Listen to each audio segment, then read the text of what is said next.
में ज्वाइन किया पाकिस्तान तहरीक इंसाफ के रहनुमा हलीम आदिल शेख ने। हलीम आदिल शेख साहब, क्या समझते हैं, क्या इस किस्म की सूरत हाल से लसानी फसादात तो बरपा नहीं होंगे?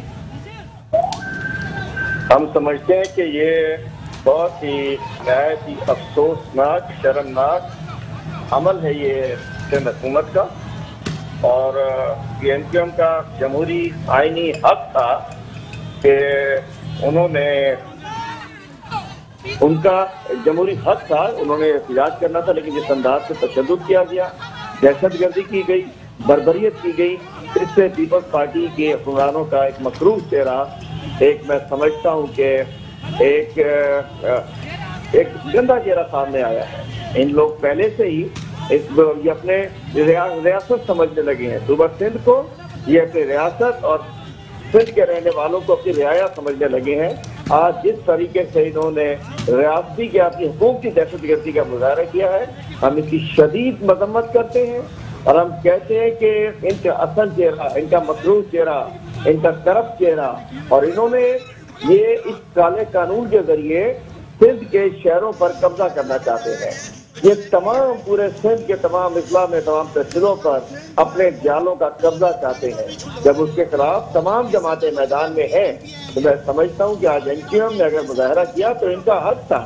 अक्सर ये इस्लामाबाद पार्लियामेंट के सामने डांस कर रहे होते हैं, इनको तो कभी किसी ने इस तरीके से नहीं किया। मैं कहना चाहता हूँ पीपल्स पार्टी जमहूरी पार्टी नहीं, जबकि ये अपने आप को सिविलियन डिक्टेटर समझते हैं, ये फसाइयत की पार्टी बन चुकी है।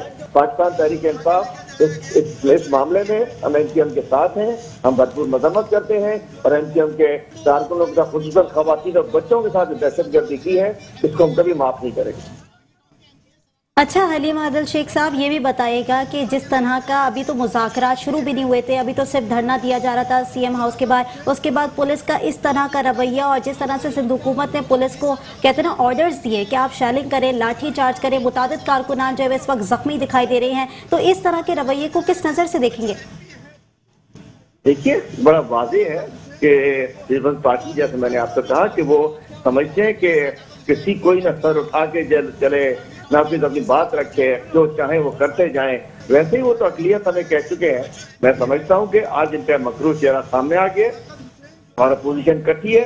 हम इंशाल्लाह हम इसमें MQM के मौक़िफ़ के साथ हैं कि आज वो इस काले बंदियाती निज़ाम के खिलाफ ये जो मैदान में उतरे थे, तय हो गया कि पीपल्स पार्टी की हुकूमत आइन शिकनी कर रही है, अवाम को उन्होंने अपना गुलाम बनाने की कोशिश कर रही है। और आज का ये सारा वाकया नहायत ही अफसोसनाक है, शर्मनाक है और अलमनाक है, और जिस अंदाज से पीपल्स पार्टी एक्सपोज हुई है, हम समझते हैं कि सिंध के लोगों को सोचना चाहिए, अवाम के हुकूक में निकलने वाले सियासी पार्टियों पर, उनके वर्कर्स पर, खवातीन पर, बच्चों पर तशद्दुद किसी भी तरीके से काबिल कबूल नहीं है।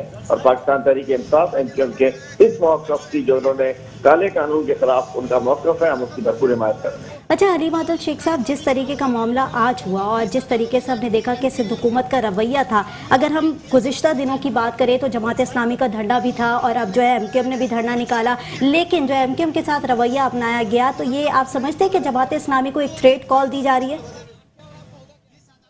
देखिए, इशू ये है कि ये न जाने CM हाउस को क्या ये समझते हैं कि CM हाउस के सामने कोई गुजर नहीं सकता, कोई आ नहीं सकता। जमात इस्लामी जो बैठी है सिंध असेंबली के सामने, और ये आज MQM ने अगर जाकर आगे बढ़कर इन्होंने आज अपना कोई फलाया अमल तय किया, इनसे बातचीत करनी चाहिए। क्या है इस गंदे कानून को, इस एक मुतासिब कानून को, इस दुश्मन कानून को अगर ये वापस ले लेते हैं, उसके बाद मुलाकात करने को फर्क नहीं पड़ता, लेकिन अब तक ये वक्त आ चुका है, इसको फर्क करना बहुत जरूरी है। अच्छा, हलीम आदिल शेख साहब, MP सदाकत हुसैन पर तशद्दुद हुआ, जब एक MP के साथ ये रवैया इख्तियार किया गया तो अवाम तो फिर इनकी नज़र में कोई अहमियत ही नहीं रखते। हाँ जी, इनके लिए कोई भी, मैं भी एक MPA था, मेरे पर फायरिंग करके मुझे उन्होंने 2 महीने जेल में डाल दिया था, और बाकी इनके लिए कोई किसी की अहमियत नहीं है। इनके नज़र में सिर्फ माल की अहमियत है, इनकी अपनी अहमियत है, और हम इसकी भरपूर मजम्मत करते हैं। बहुत शुक्रिया, बहुत नवाज़। तहरीक इंसाफ के रहनुमा और सिंध असेंबली के अपोजिशन लीडर हलीम आदिल शेख, बहुत शुक्रिया मेट्रो वन न्यूज़ को वक्त देने के लिए। आपको